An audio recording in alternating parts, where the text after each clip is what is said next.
Olá, sejam bem-vindos de volta. Eu sou Felipe Novaes, advogado, professor de Direito Civil aqui do curso para OAB, e a gente começa a falar hoje sobre a classificação dos contratos.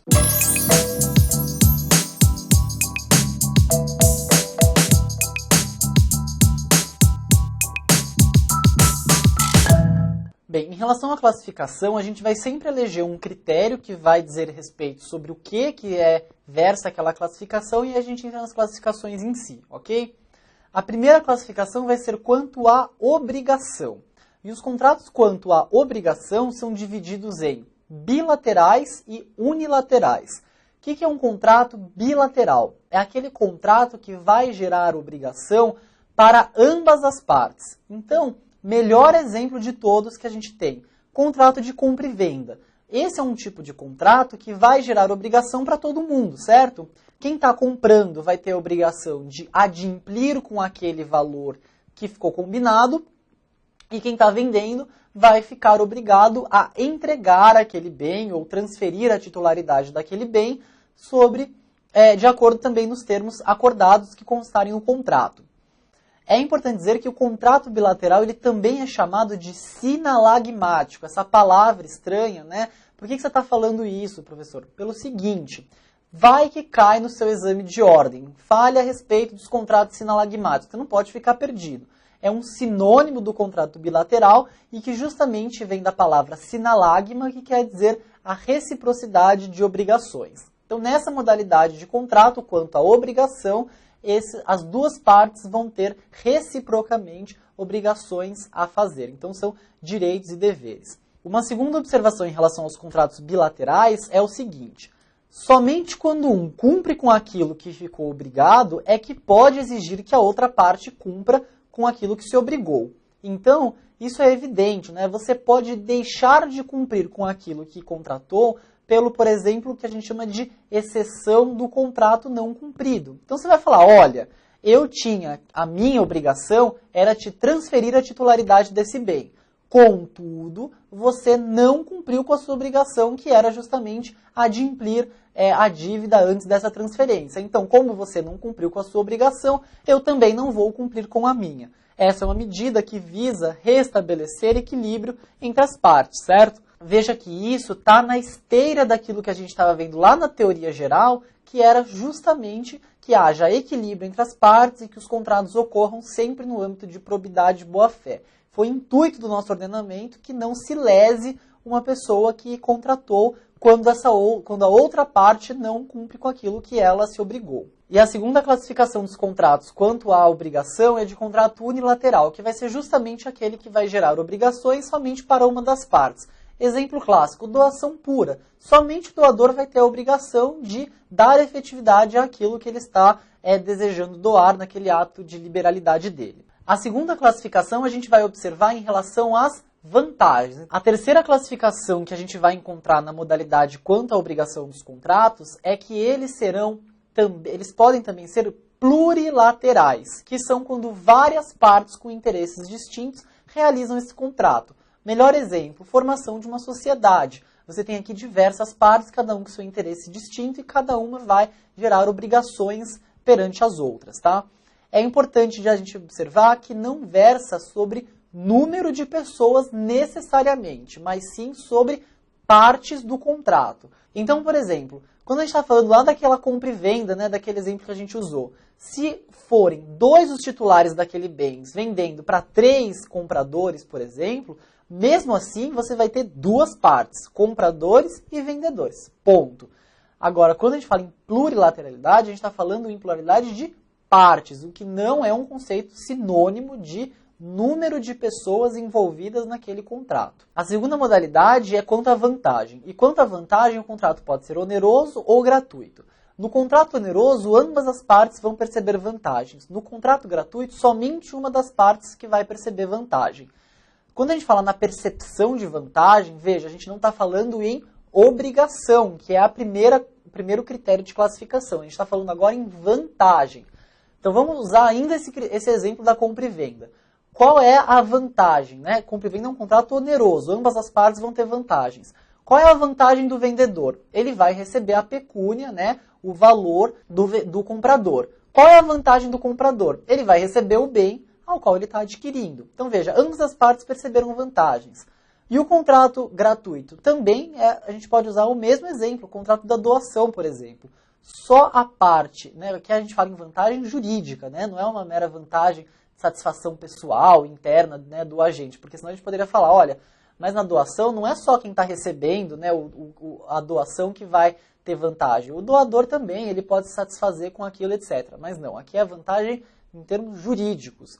No contrato gratuito, somente uma das partes, então somente o beneficiário da doação é que vai perceber vantagens. Ele não vai ter nenhuma contraprestação em relação ao doador. O doador só vai ter uma diminuição na sua esfera patrimonial. Ainda, e ele vai fazer isso porque ele quer, é ato de disposição da vontade dele.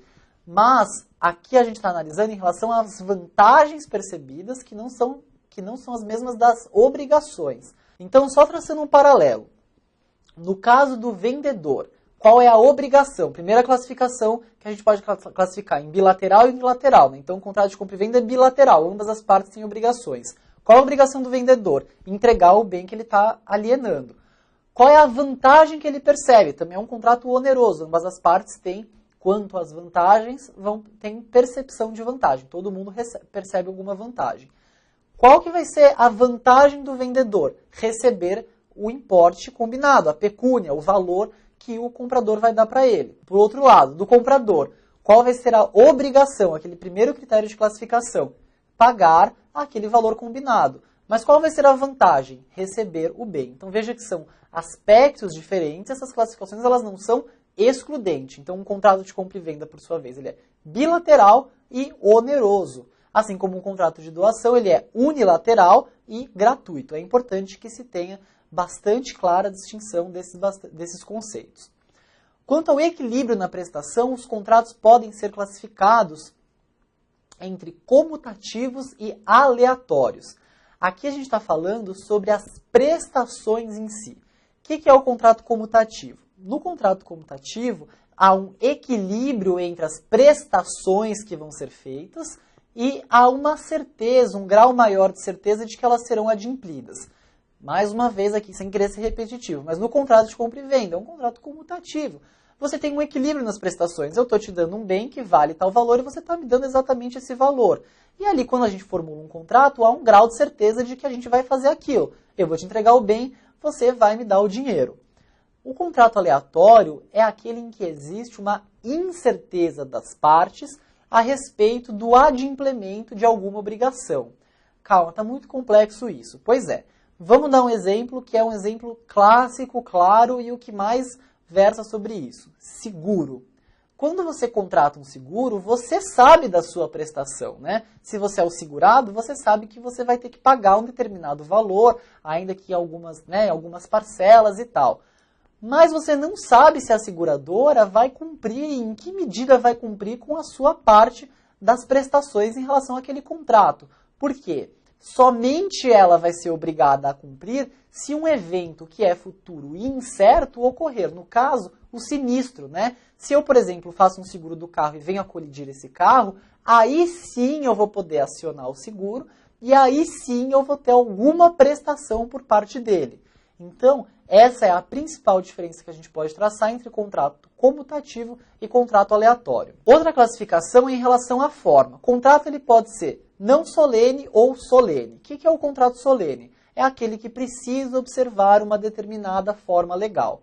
O que é o contrato não solene? É aquele contrato que pode ser feito da maneira conforme as partes assim desejarem. Tá? Isso a gente já falou bastante, né? Tem a ver também com aqueles elementos essenciais, etc. Então aqui eu acho que não enseja tantas considerações. Vamos para a próxima classificação. Quanto ao aperfeiçoamento do contrato, existem duas classificações. O que é aquele aperfeiçoamento? É o momento em que aquele instrumento passou a valer no mundo jurídico, passou a obrigar as partes, passou a ser passível de ser demandado, de se exigir que as prestações ali sejam cumpridas, que as obrigações sejam cumpridas. Então, isso só acontece a partir do momento em que o contrato se aperfeiçoa. E quanto ao aperfeiçoamento, né, que a gente diz aqui, na verdade, um momento em que ele se aperfeiçoa. Pode ser consensuais ou reais. Consensuais é aqueles que dependem só da vontade. Então, por exemplo, se você resolve é vender um celular. Aí você põe o seu celular para vender e aí você vai lá e alguém se interessa e diz, olha, vamos lá, eu quero comprar, tudo mais, ok. A partir do momento em que vocês dispõem sobre preço, sobre a forma, sobre qualidade, sobre aquele aparelho, né, individualiza aquele objeto, esse contrato de compra e venda se aperfeiçoou e já é passível de ser demandado.